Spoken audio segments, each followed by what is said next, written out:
In 2022, 274 million people are in need of humanitarian assistance and protection. Preventing, mitigating, and responding to humanitarian crises is a challenge. Can fiction and storytelling play a role? Can it raise awareness and motivate action to address the causes and consequences of humanitarian crises?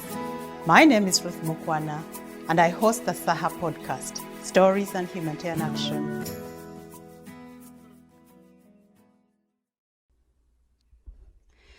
Welcome. I have a great show for you today.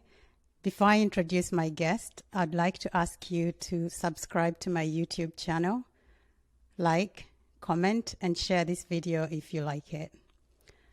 My guest today is Askold Melnyczuk, who is the author of The Man Who Would Not Bow, published in 2021, The Ambassador of the Dead, What Is Told, and The House of Widows. The Ambassador of the Dead was selected as one of the best books of the year by the Los Angeles Times. The House of Widows was chosen by the American Libraries Association's book list for an Editor's Choice Award as one of the outstanding books for 2008. Askold has received a 3-year Lila Wallace Reader's Digest Writer's Grant, the McGuinness Prize in Fiction, and a Majid Prize from Penn for his work as founding editor of Agni.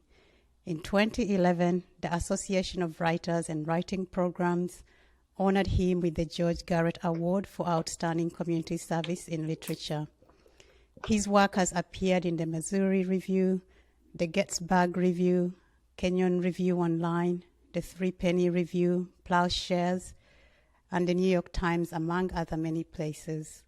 He co-edited From Three Worlds, the new writing from Ukraine, the first English-language anthology of contemporary Ukrainian literature published in the U.S. In 2021, he was co-recipient of the Held It Prize for his translation of Oksana Zabuko's Story Girls. He has taught at Boston University, Harvard, and in the Bennington MFA seminars. A professor at UMass Boston, he founded Arrowsmith Press in 2006. Welcome, Askold, and I'm so excited to speak with you today. I'm delighted to be here, Ruth, and I'm really looking forward to our conversation. Thank you so very much. So I have so much to speak with you about today, and I'm so grateful you shared some of your essays with me again, which helped me remember some of the writing you've done on this topic around fiction and its power, or what its potential to help us in a very way, and I think to me in driving change, which is really what my podcast and this YouTube video is really about.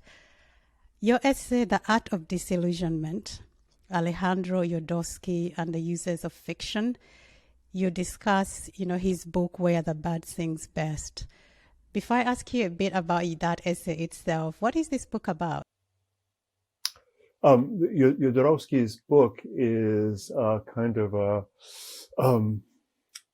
tragic family tale about children who are survivors of pogroms and Holocausts who wind up living in South America, and they're living out the consequences of their history. It's a ferocious and riveting novel, in some ways in the spirit of Garcia Marquez's 100 Years of Solitude, though I think with a somewhat darker vision. And as I was preparing to speak with you, I was also looking him up, and I think his films are much more famous or popular than his novels or his written work. Yes, that's true. That indeed, I first came across him as a filmmaker back in the day. I think it was sometime in the 1970s when I went to New York City to see El Topo, which people call the first midnight movie. It was being shown at midnight in some art houses in New York. And it was this kind of surreal picture that really kind of captured the spirit of the times almost worldwide in its extravagant imagery and its sort of dreamscapes, because he himself is a really interesting character who, among other things, does tarot card readings and has a very interesting set of values. I remember there's one, I watched a YouTube video of one of his Thoreau readings to quite a well-known film director, with a well-known film director, and he advised that director to make more failures because he feared that success was destroying his art. So he's an interesting character all around. And this was my first exposure to his fiction. Yeah. Yeah, and actually in the essay you do speak about, I think he believes in failure and actually hopes his work fails. But you also say at the end of the essay that, his book, Where the Bird Sings Best, actually was a master success. Yes, I felt that. I think most readers who immerse themselves in it will wind up agreeing with that estimate. Yeah. So in the essay itself, you write that disillusionment has always been the fictionista's reason for being. And I think a lot of the essay is around this idea of disillusionment, if I'm right. How is disillusionment fiction's reason for being? Yeah, well, it's a great question, something that I have come to believe over time from several different angles. First, let's consider that we live in a world where we're constantly being sold illusions. I think that most of the kind of commercial world is trying to sell us an illusion that this or that product, this or that lifestyle will somehow have a deep and lasting and meaningful effect on our souls, our bodies, our spirits. And of course we know that that's nonsense. And yet again, the whole culture is built on a kind of collective mad Ponzi scheme. And even well-meaning stories in newspapers in some ways give us a sort of very illusory and flickering sense of reality. And what fiction does is kind of go behind the scenes, behind the headlines, and bring us to life as it is actually lived by most of us, which is complicated, visceral, physical, emotional, soulful. That is that there are many levels at once to all of our experiences, and that is, I think, what fiction is remarkably suited to conveying. It's also, illusions, almost by definition, are, after all, meant to blind us to realities. And fiction, using a variety of means, sometimes jolting and shocking us into awareness and presence, sometimes enchanting us out of the spell that the illusions of kind of contemporary, other kind of facile media have wrapped us in, can bring us back to seeing. And again, these illusions are shattered in many different ways. I always recall my experience of reading Garcia Marquez's 100 Years of Solitude for the first time. When I finished that book, and I still remember it was a hot July night back in 1972, and I put the book down and I stepped out into the night and I looked at the sky and I felt I had seen it for a first time. It helped. Really kind of strong and powerful fiction helps us to see the reality around us. Right. No, and to be honest, I had never, until I read your essay, I had never thought about this idea of, illusion and disillusionment, and how literature or storytelling can really help us to actually get to a kind of deeper truth. And how does Jodorowsky do this in his work? Well, I think that he, in his case, he's especially successful at creating these astonishingly vivid images. One particularly unforgettable one is of a burning man dancing, and that image itself sort of is implanted in the reader's consciousness and awareness. You're startled by it, but as you allow yourself to recognize all that it implies, he is a kind of burning, dancing man set on fire by the horrors of history. And he is in some ways declaring his rather wild decision to destroy the kind of greatest illusion of all, life itself. So that is, I mean, I think, again, Jodorowsky's genius is clearly related to a sort of cinematic skill in that he creates these very vivid portraits for us. And the fact that they quicken in the mind's eye rather than on the screen is, to me, reinforces their power. I mean, my strong feeling is that it's precisely the kind of silent imbibing of words and the kind of gradual self-creation of the images the writers have offered us that makes them so much more potent than things we see at a distance and on a screen, which of course have a great power as well. No, and I agree with that as well. I mean, also words in many ways. And I think in your essay, you also talk about how a lot of leaders really use words. And I think you make a linkage with that, words and how powerful they are and how actually they are also used a lot. But there's also this idea in this essay and another essay that I'd like to talk to you about his work seeking to transform, this idea of fiction and transformation. And I think I'll just read a bit from what I got from your article so I don't misrepresent it. But where basically you say, where the bird sings best involves the transformation of violent acts into images of often stunning beauty. He is the archetype of the wounded healer, the artist analyst driven by a need to repair his own psychic scars. That is to teach by example, becoming the physician who begins by healing himself. And you also mentioned on his website, he actually has this quote that says, I think it's a quote from Einstein, where he says, logic will get you from A to B. Imagination will take you everywhere. And, I want you to speak to me a lot about this idea of transformation that you come to in this essay and in another essay of yours.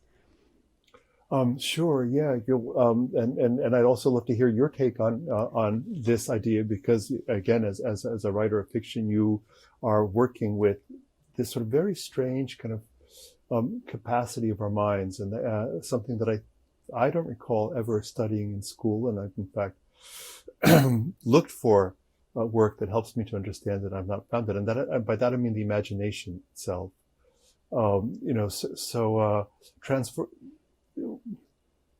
Transformation, of course, is the underlying reality of our sort of very being. We're constantly being changed.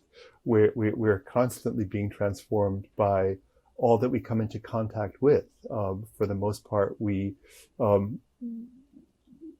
don't notice the subtle ways in which we change, but every room you enter, in fact, in some way, changes you and you change it by your very presence. So again, transformation happens, and that's at a very subtle level. At much more obvious levels, we change from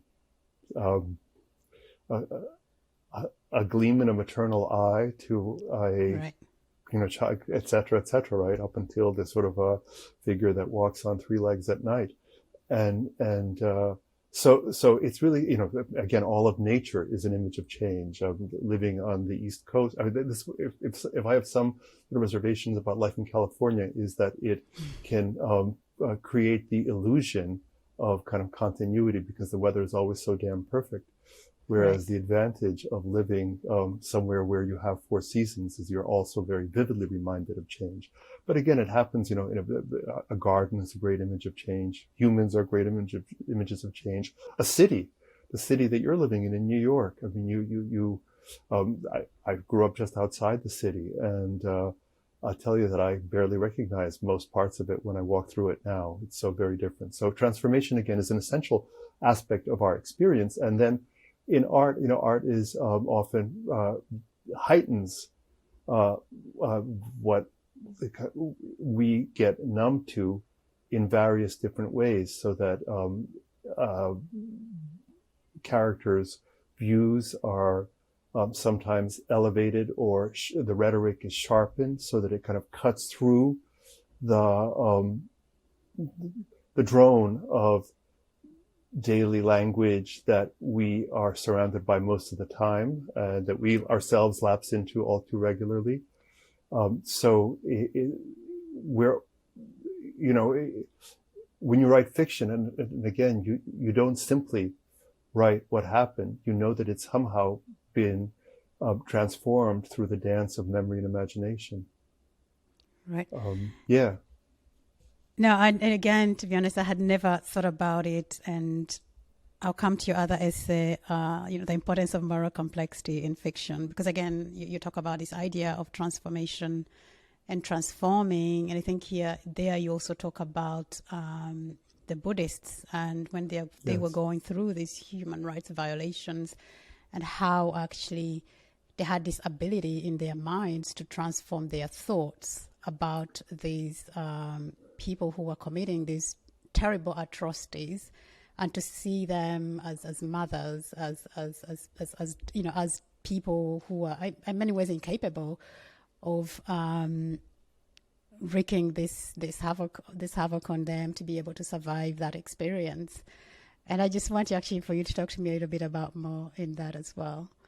Sure. No, I mean that's of course an example of the power to transform at the deepest level, morally and physically, to transform your experience according to a certain set of values to which you have committed yourself. And the passage you're speaking about specifically there refers to my experience of a Tibetan Buddhist teacher that I worked with in Cambridge, Massachusetts, who had spent, there was one of the teachers I worked with had spent 10 years in prison, imprisoned by the Chinese, had been tortured, and he came out of that experience a loving and compassionate individual. And that had everything to do with a kind of mind training, as they call it in Buddhism, that he had done over years of learning to use everything that happens to him to transform it into something positive. Now, I suppose that there are other spiritual traditions that have similar suggestions, prescriptions, right? You're advised to turn the other cheek when you're hit. A writer friend once said, "But nobody has three cheeks." It seems, however, that some practitioners, kind of deeply spiritual, and again, that word spiritual has been so overused, so maybe I'm going to try to avoid that. People of kind of great moral and imaginative capacity are able to take the evil that has happened in them and transform it internally into something that they can use somehow. And in part, I think it grows out of this recognition that there are consequences to every action, including to every thought you have. And so, if you get angry at someone who's hurting you, the person who's actually hurt by the anger is yourself. This is not a suggestion that you should not react or respond or attempt to stop someone who is committing an evil, negative, or hurtful action. But once that has happened, what do you do with that? How do you allow it to scar you and transform you forever because of the actions of someone else? Or do you take charge of your own sort of life experience and find a way to, and this is to me very radical because it's easy to say and truly, truly very hard to do. And so I've only met a handful of people who I can say have actually practiced what we're talking about here, but they have done that. It's a powerful example and lesson in that it suggests a way in which we can remain standing no matter what is hurled at us, and can remain sort of confident inside ourselves, and at the same time possibly even helpful to others. I think that and what's so interesting to me, and what has made me often imagine or think about fiction, the practice of fiction, as a kind of itself a sort of meditative practice, is that in the kind of spiritual practices and religious traditions that urge you to love and forgive your enemies, there is an act of an imagination that in fact happens. And it's that sort of imagining and what I mean by imaginative is not like pretending, but it's actually recognizing that every present moment has an antecedent moment. And so that what is happening to you now has its sort of roots far, far from this present moment. And, in that way, you can extend every moment to that sort of, and suddenly here we are, children speaking to each other, but we have been transformed by time itself. And if suddenly it is a child who is doing this terrible thing to you, you wonder what caused the child to be that, and what are the circumstances that shaped it. And then you begin to recognize that it's very hard to pinpoint fault cleanly. You recognize that it is a sort of grand, big mess that we're involved in. And the question is how to get out of it. Sorry, that sort of got, maybe more elaborate than, but it's a hard idea to put across. And, I know many people are very skeptical of the vocabulary around it.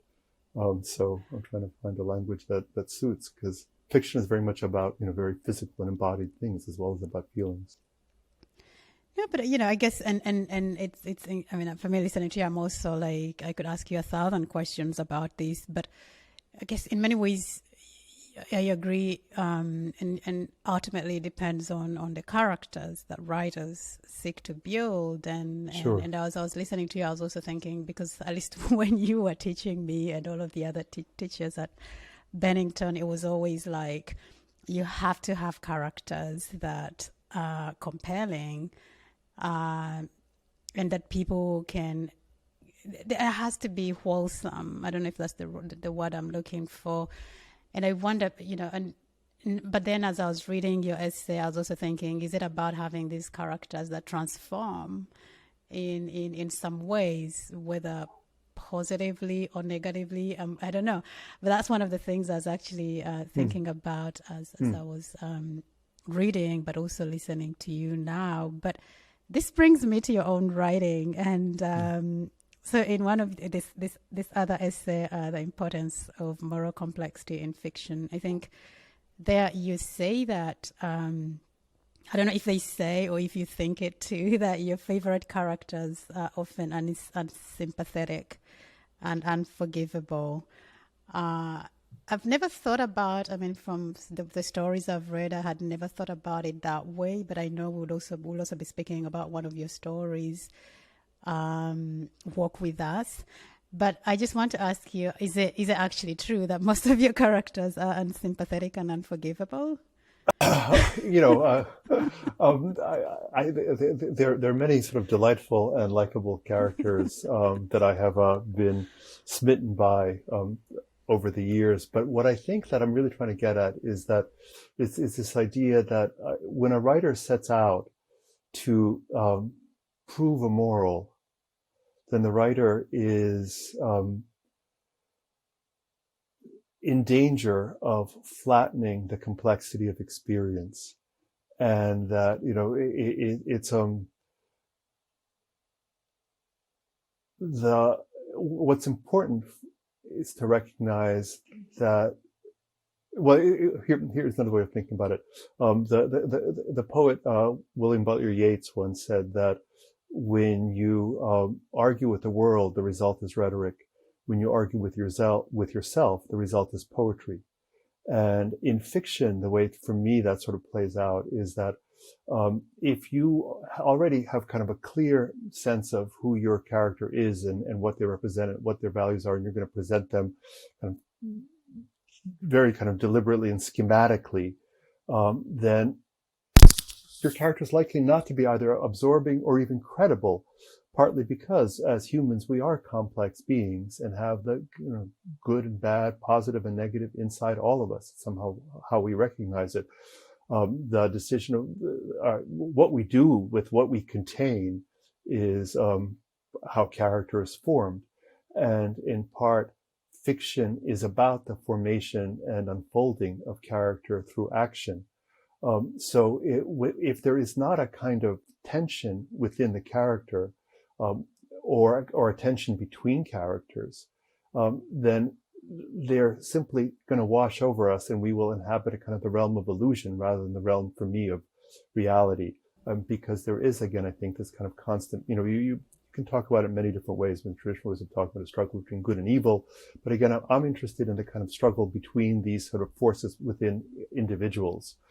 And, there again, as writers, we can do it different ways. We can present, the good character and the evil character, but we know, again, that most people are shaded rather than one or the other. And it's in fantasy and in fantastic film and literature that the divisions between good and evil are so clearly portrayed. So, but there, I suppose what I had in mind was, in some ways, I've tried to understand why I have been responsive to the kind of extreme voices of characters in an Austrian writer like Thomas Bernhard, or another Austrian writer, Elfriede Jelinek. I don't know if you know her work at all. She's, she writes these ferocious novels about the kind of violent relationships between men and women, and Right. a number of them are take place in post-war Germany. And again, you feel there's a brutal honesty, even as in her portrayals, and a courage in portraying the kind of the vicious behaviors. And you wonder as a reader, what am I getting out of this? Well, I guess I'm getting a sense of what had happened there at that time, in that time, and in that place. And I believe it. If I had been presented with a kind of scrubbed, clean picture of, happy family life, then I would have been cheated and been Right. lied to. It's Dostoevsky spoke about the importance of creating polyphony in your fiction, and again, that was in taking characters who appear to be really negative and then kind of getting into who they are. There is a novel, Thomas Bernhardt's, in which it's a crazy book. It's called, I think, Limeworks, and in it a character rants on about conducting experiments in audition and hearing by reading long passages from the anarchist writer Prince Kropotkin to his wife, until his wife finally picks up a shotgun and shoots him. And it's kind of a crazy idea, but while you're reading it with a sense of heightened awareness. Right. And I think in some ways intensifying, in the intensification of our being is another way to bring us into focus and allow us to perceive the world more clearly and vividly. No. I mean, yeah. No, I'm curious about your experience. I mean, do you, are you down with unlikable characters, or do you only like ones you can associate with? Even as I was reading your essay, I was actually trying in my mind to understand who is a relatable character and what do we mean by that. Most of my short stories, at least certainly, or if you look at even the reason I'm doing this conversation with you, to me, it's because there's so much violence around, and wars and how those are really impacting a lot of people across the world. And we have to write about violence, I believe. But I've also, and I read a lot, I read fiction, but I also read about war, because I'm always trying to understand what drives people to commit such levels of violence. And so I guess, I don't know if it's really the topic that the writing is about, because if we're going to write about violence, certainly, I don't know, or is it, I guess what I'm trying to say is it the topic that one is writing about that makes one think about relatable characters? Because to me, everyone is infallible, and we all have all of these nuances which are going to become much more evident if you're going to write a story that is dealing with violence. But I could not put my finger on what is it we mean when we talk about relatable characters. Well, I think that it's a phrase that I hear a lot from my students. Right. And what they mean is that they are somehow like them, ethnically, racially, age-wise, that this is about a teenager from, X, Y, and Z, and that's kind of like me. And so that's why I can Right. associate with it, and that's why I'm interested. So so it's the idea of using fiction as a mirror, whereas I think we both agree that fiction is partly a mirror Yeah. and partly a window, Yeah.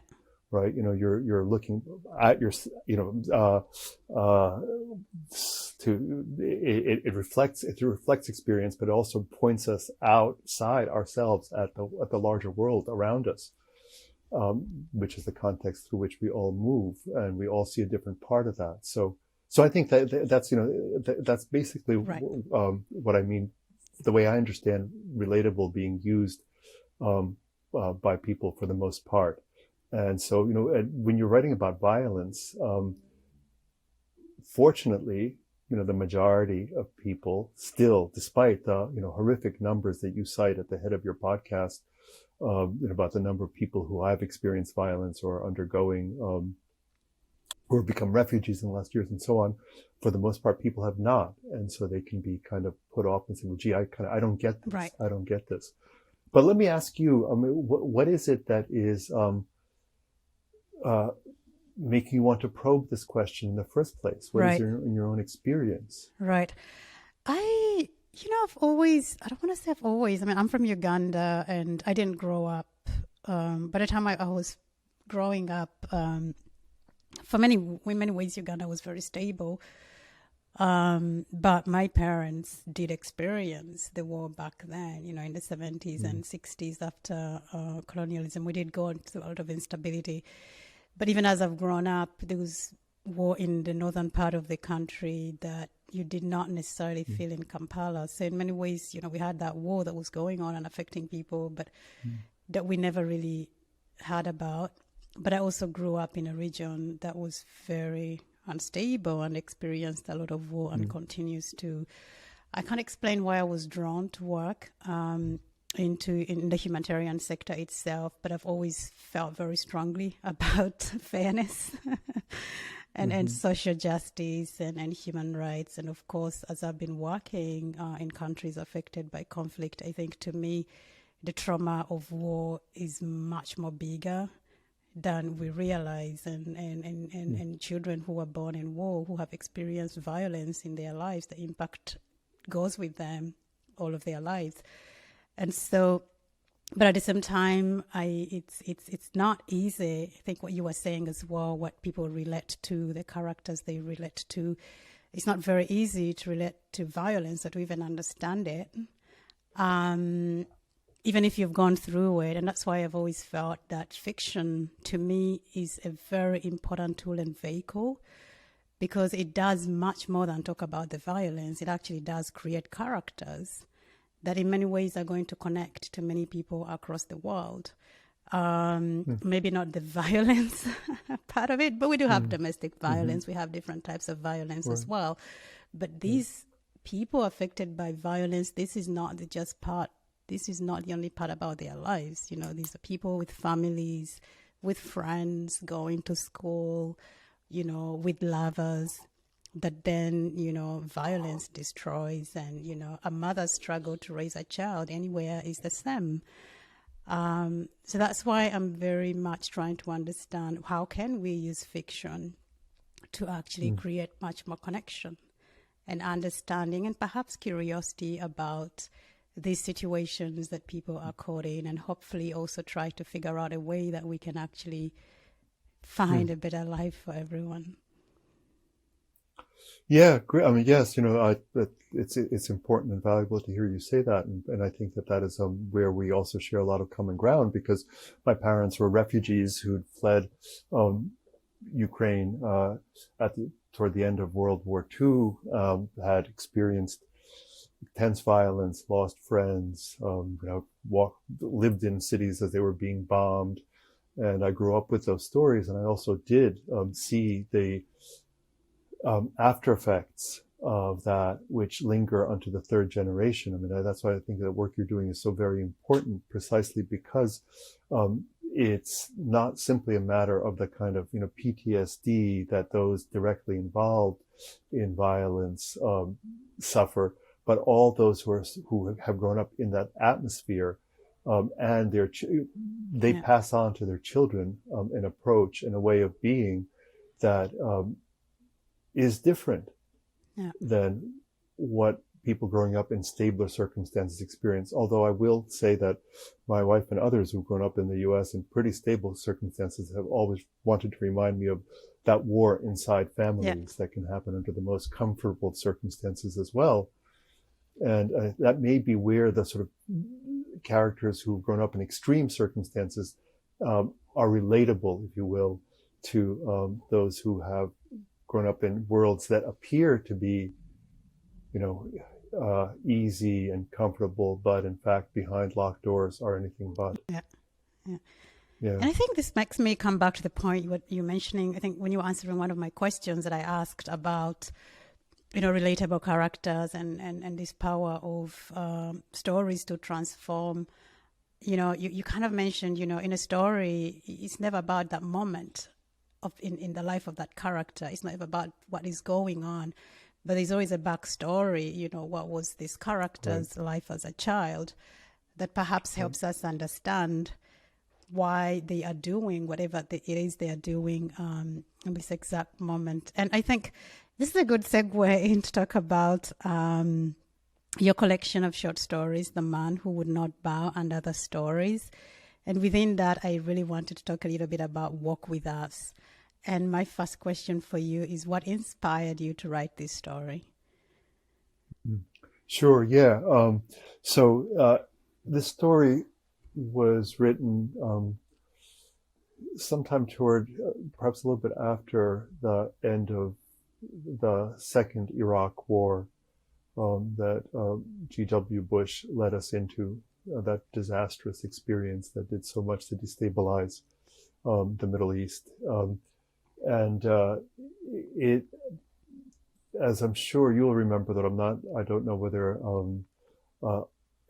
everybody listening to this will recall that there was a prison set up in Baghdad called Abu Ghraib, set up by the Americans. And at a certain point, I think it was CBS News did a profile on the kind of horrors that were taking place inside that prison, where American soldiers were grotesquely abusing and torturing their Iraqi prisoners. So this sort of story emerged with a series of haunting photographs. Again, some people will recall there was one of a naked Iraqi man with a black hood standing on a stool, I think, with kind of electrodes on his fingers. And then there was a photograph that I was just haunted by from that series of a young woman holding a naked man on a dog leash. And that photograph just kind of haunted me. How can you not ask a question? How did this happen? How did this young American woman wind up in Baghdad with holding a naked man on a leash? I mean, it's sort of unspeakable. The thing is that that photograph was so ferocious and penetrating that I thought I couldn't put it out of mind, but I also did not know what to do with it, because it itself was already a kind of an editorial comment. Yeah. What more needed to be said? It shocked the world. It went around the world. What more needed to be said? But at the same time, I felt that there was more to that story than that image. There was the human story. There was a story of the prisoner himself, and there was a story of the young American woman. And so I tried to imagine what her life might have been like. And I thought about it for a long time, then I kind of put it out of mind. And then I sort of had this idea of looking at her family. But I did not want to lapse into the sort of familiar cliches, because, again, part of the problem with cliches is that they just fall on deaf ears. You don't hear them. They don't really kind of speak to us. They don't quicken us or wake us up to what's happening. And so you kind of try to imagine what else besides the obvious could have her childhood been like that led this young woman to that place and to behave in that way. And so I kind of began to imagine a character of her mother, and eventually, the photograph itself sort of faded from, kind of became less important than the character of the imaginary character of the imaginary mother, and she began to tell me her own story, and what comes out in that story is that she had been living a lie, and she kind of recognizes that at the end, and so that there was some implication that there are consequences to living a lie. It allows others around you to keep lying as well, and so anyway, so that was but the story developed by kind of looking at a character related to the character who had inspired the story. Yeah, and writing through it felt somehow cathartic, and that's, I think, one of the things a word that we haven't used yet, but I do think that it's an important one to use in the context of this conversation, because we don't sort of write violence to shock, but as a kind of cathartic process, both for the writer and the reader, ideally. Yeah. No, yeah. and I've read this story, and it's a story I'm going to read a lot. I'm a mother, so to me, it's also just a story of this mother trying to understand how did this happen. And I think you mentioned the stereotypes there, and you do mention them in the story itself, where she's like, yeah, of course, everyone is going to think some abuse must have happened to this child. Everyone is going to look at the parents. And so to me, it's just kind of that story that is just going to stay with me for a very long time. But that to me, it also has, in a way, a transformative quality to it. There's some kind of closure, I think, for at least the mother at the end of it. But even then, she's struggling, and I don't want to judge my child. It's not for me to judge, but there is this evil she's trying to understand. But the story also mentions a little bit one of the things, because, some people think this character is a hero for doing what she has done, and others, right, feel she's a monster. And I had a kind of a bigger question for you of, I grew up hearing America was this greatest democracy in the world, and being here sometimes and also seeing what's going on. And I know also I was listening to you when you did a reading on your new collection of stories where you said America has always been at war, and I had never really thought about it. But then I did, the moment you mentioned it, I was like, yeah, of course.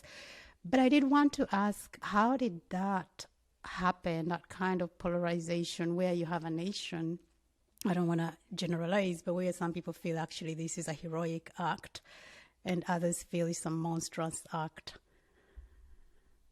Yeah, well, sure. That's you've landed on the very kind of big issues of our moment, because this country is living through a terrible crisis, perhaps the worst of my lifetime. And I'm old enough to remember Vietnam and Kent State and the kind of civil rights violence of the 60s, and those were terrible periods. But in some ways, what is at risk now seems to me, without overstating it, it's democracy itself, and it is it does come down to a crisis of values. But this crisis has deep roots in this country. I was rereading. I was actually having a conversation with a couple of writers from Eastern Europe on the state of democracy in Eastern Europe, and as I was preparing for that conversation, I was rereading the 18th century French nobleman Alexis de Tocqueville's book "Democracy in America." God, is that suddenly forgotten de Tocqueville's famous title? Anyway, I think it was something like that. Anyway, and in it, he, de Tocqueville was this young French nobleman who came to the United States to study its systems and institutions, and he traveled across the country, in by horse, right, and visited small towns and cities, and met with the president, and visited city halls. And what he discovered was a profound, deeply rooted tension between two forces. One that was intensely anti-democratic and autocratic, that believed in hierarchy, that believed in, the virtues of slavery, that here we were like Greece, owning slaves was your very right and almost your responsibility to civilization, to democratic, anti-hierarchical spirits who believed some of the rhetoric of the Constitution and believed that we really possibly were created equal. And those two forces were really kind of underlying this country from the start. In fact, I was reading a letter of the second president of the U.S., John Adams, writing to his wife, Abigail, in which he said that democracies are the weakest form of government, and also the most violent, and they inevitably fail. Right. So that again, you've got, and we know a little bit better, or we're much more aware these days of the kind of genocidal roots of the settling of this country, the slaughter of indigenous populations, the horror and history of slavery that are at the roots of the building and creation of this country. Something from which we have collectively, and again, not to generalize, but I can tell you that again, in my kind of public school education, this was not touched on at all. So there's been a kind of collective blindness that we are in some ways trying to make up for in certain parts of the country today. There's a real intense backlash against that because people would prefer to live in the illusions, with the illusions they had been raised. It's like you say, if you stop believing that America is the home of the free and the brave, then it's, my God, it's worse than stopping believing in Santa Claus. And this in some ways, we're talking about kind of history in this very big way, but that's precisely an example of the danger of illusions. Yeah. And the challenge of truth, and fact. And again, while historians can adduce, historical facts to us, what I think we as fiction writers are empowered to do, and what we can add to the conversation, is to bring in feelings, emotion, the sort of internal lives of characters, which historians do at great peril. Historians look at what has actually happened, what has been said for the record. Whereas we get to overhear characters in their, we get privileged glimpses of characters in their private moments when they are speaking off the record and saying things they wouldn't want anybody else to hear. And so anyway, we're in a very, very tough moment in this country right now. And Ruth, what can we, mere writers do? I mean, you've been thinking about this and doing this for a while, and have had a number of conversations on this topic. So I'd love to know what conclusions you've come to. Oh, I wish I had some conclusions. I'm going to do research on this actually for the next few months. I'm going on sabbatical to do this. But to me, my biggest thing that I'm hoping can happen is that we can continue to find good writing, good fiction, that we can actually talk about and discuss. Because to me, even the conversation we are having would not have happened if we were not talking about fiction. And it does create that space when one can actually get into these characters that we are discussing. And I do want to ask you about Sheila too. In fact, I think one of my, as I come towards the end of our conversation, I want to know, going back to this question of relatability, is Sheila too a relatable character? And what does that mean in this story? And can we at some level as readers understand her? Is there salvation for her? If that's the word I'm looking for. But to me, it's really trying to see how do we immerse or create these characters that are as complicated as they can be, that are in these situations, whether it's violence, whether one is looking at larger political questions, that we can actually then have a conversation. And out of that, I'm hoping that we can actually share perspectives and hear each other's. And then hopefully it can help us actually start to see what we can do to contribute to a better world. And to me, ultimately, to stop violence. Yeah, it's the noblest of aspirations, and I feel similarly motivated.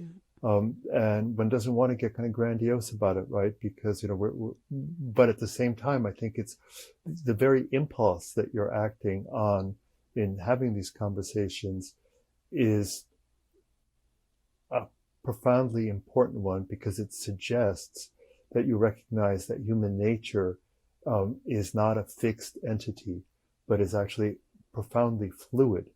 And so that if we can prevent circumstances that create and drive characters into certain situations, we might be able to do a little something to contain that part of human character that flares out when the conditions are ripe.